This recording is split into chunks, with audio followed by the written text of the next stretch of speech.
Myself Deepti Rangnani, Associate Professor Chemistry, SPC Government College Ajmer. Today we will study the topic of BSc Part 2, Joule-Thomson effect. What is Joule-Thomson effect? Joule-Thomson प्रभाव क्या है? प्रदोष्म अवस्था में यदि गैसों को एक सरंध्र डॉट से होकर के उच्च दाब से या निम्न दाब की ओर प्रवाहित किया जाता है, जैसे कि चित्र में दिखाया गया है, तो गैस के ताप में कमी हो जाती है और यह ताप जूल-थॉमसन प्रभाव या शीतलन प्रभाव कहलाता है। गैस के ताप में यह कमी सरंध्र डॉट के दोनों ओर दाब में अंतर के समानुपाती होती है, जैसे कि इक्वेशन में दिखाया गया है, delta T is proportional to delta P.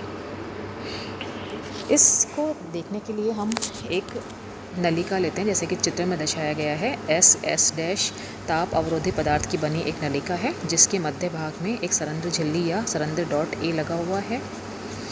ए के दोनों ओर भारहीन घर्षणहीन पिस्टन एक्स और वाई लगे हैं। सरंध्र डॉट के दोनों ओर 2 थर्मामीटर लगे हुए हैं।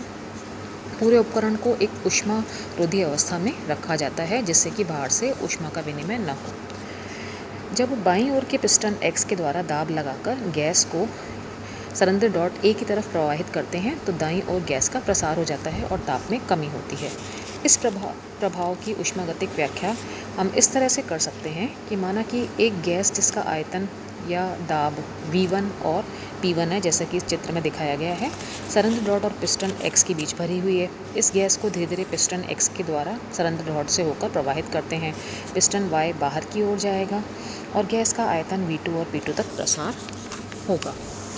इस प्रकार पिस्टन एक्स पर किया गया कार्य हम कह सकते हैं, चूँकि पहले गैस का आयतन V1 है, बाद में गैस को संपीड़ित किया गया है, तो V1 से 0 P1 dV, क्योंकि वहाँ पर गैस का प्रेशर P1 था, इंटू dV। अगर इसको इंटीग्रेट करेंगे तो हमें संपीड़न में गैस के द्वारा किया गया कार्य प्राप्त होगा, जो कि इस इक्वेशन में दर्शाए अनुसार माइनस P1 V1 होगा।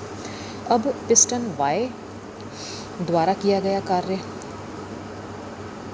क्या होगा? वो होगा इंटीग्रेशन 0 से V2, क्योंकि पहले गैस वहाँ नहीं है तो उसका वॉल्यूम 0 होगा, बाद में गैस का वॉल्यूम V2 हो जाता है, प्रेशर P2 हो जाता है। उसको आप इंटीग्रेट करते हैं, प्रसारण में गैस के द्वारा किया गया कार्य हमें प्राप्त होगा P2 V2। अतः गैस के द्वारा किया गया शुद्ध कार्य या तंत्र द्वारा किया गया शुद्ध कार्य होगा P2 V2 minus P1 V1। चूँकि तंत्र बाहर से ऊष्मा का विनिमय नहीं करता है, अर्थात प्रसारण रुद्धोष्म प्रक्रम से किया जाता है, अतः Q = 0। अतः उपयुक्त कार्य में तंत्र की आंतरिक ऊर्जा खर्च होगी। परिणाम स्वरूप क्या होगा कि तंत्र की आंतरिक ऊर्जा में कमी होगी।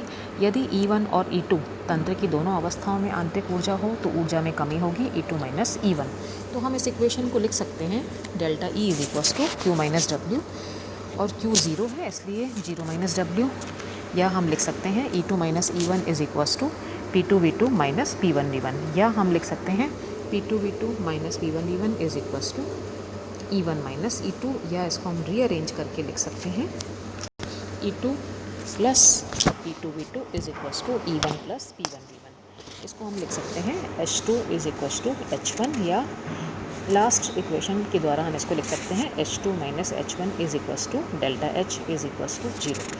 अतः उपरोक्त जो इक्वेशन है या व्यंजक है, उससे यह स्पष्ट होता है कि वास्तविक गैस का रुद्धोष्म प्रसार होने पर तंत्र की एंथैल्पी स्थिर अर्थात अपरिवर्तित रहती है, न कि आंतरिक ऊर्जा।